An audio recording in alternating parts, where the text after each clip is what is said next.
વિભાજન વિભીષિકા સ્મૃતિ દિવસની ભાવનગરમાં ઉજવણી. ભાવનગર શ્રી લાડી લોહાણા સિંધી પંચાયત ભાવનગર દ્વારા તા 14 ઓગસ્ટ 2026ના રોજ સ્વામી લીલાશાહ ભવન નવી વાડી સિંધુનગર ખાતે વિભાજન વિભીષિકા સ્મૃતિ દિવસ નિમિત્તે વિશેષ કાર્યક્રમ યોજાયો હતો. કાર્યક્રમમાં મુખ્ય મહેમાન તરીકે ભાવનગરના mayor Shrimati Ushaben Talreja, SP Shri Nitesh Kumar Pandey, HDFC બેંકના ક્લસ્ટર હેડ શ્રી સંજયભાઈ લાલવાણી સહિત શ્રી કનુભાઈ છગનાણી, શ્રી કિશોરભાઈ, મનીષભાઈ, વેપલ કાકા તથા ભજનમલ ઉપસ્થિત રહ્યા હતા. કાર્યક્રમમાં મોટી સંખ્યામાં સમાજજનો જોડાયા હતા.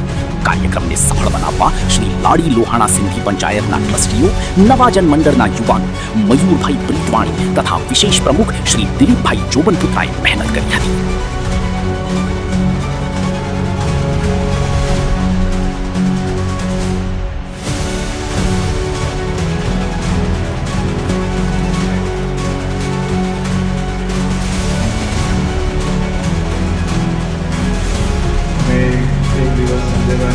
બસ સરકાર થઈ કે આવો એક દિવસ છે અને હું હિસ્ટ્રીના સ્ટુડન્ટ છું, તો મને એમાં એવું બહુ રસ છે કે આપણી હિસ્ટ્રી શું હતી, આપણો એક ઇતિહાસ જે છે એ શું હતો અને આનું એક બહુ મુખ્ય જે પાર્ટ હતું આપણું ઇન્ડિપેન્ડન્સ, સ્વતંત્રતા.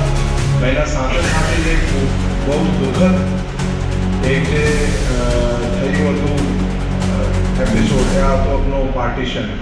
અને એના સાથે એક જે બધા સમાજ જે એના રૂટ્સથી દૂર થઈ ગયા અને પછી ક્યારે પણ પરત નહીં જાવી શકતા, એના દુઃખ એ કોઈ અકલ્પનીય છે, એ કલ્પના બહાર છે.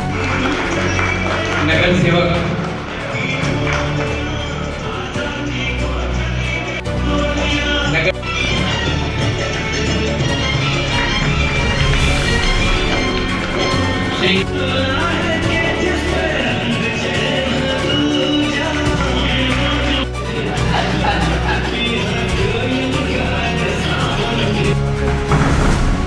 શ્રી લાડી લોહાણા સિંધી પંચાયત ભાવનગર દ્વારા આજે 14 ઓગસ્ટ 2026ના રોજ સ્વામી લીલાશાહ ભવન નવીવાડી ખાતે સિંધી સમાજ માટે જે યાદગાર દિવસ છે, 14 ઓગસ્ટ 1947 કે જે દિવસે ભારત દેશના બે ભાગલા પડ્યા અને સિંધ પ્રાંત જે અખંડ ભારતના સિંધ પ્રાંત હતું, તે સિંધ પ્રાંતને છોડીને સિંધી સમાજના લોકો દેશભરના વિભિન્ન વિસ્તારોમાં આવીને વસ્યા હતા.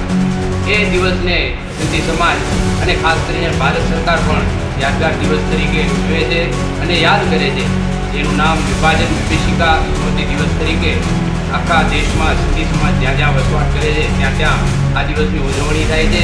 આજે ભાવનગર શહેરમાં સ્વામી લીલાશાહ ભવનમાં આજ દિવસ નિમિત્તે ખાસ ઉજવણી કરવામાં આવી હતી અને સિંધી સમાજના અમુક વડીલ આગેવાનો, જે લોકો 1947 પહેલાં જેમનો જન્મ થયો છે અને પોતે સિંધ વિસ્તારમાં રહેતા હતા અને ત્યાંથી પાર્ટીશન બાદ ભારત આવીને વસ્યા હતા, એ લોકોના આપણે વક્તવ્યો પણ સાંભળ્યા.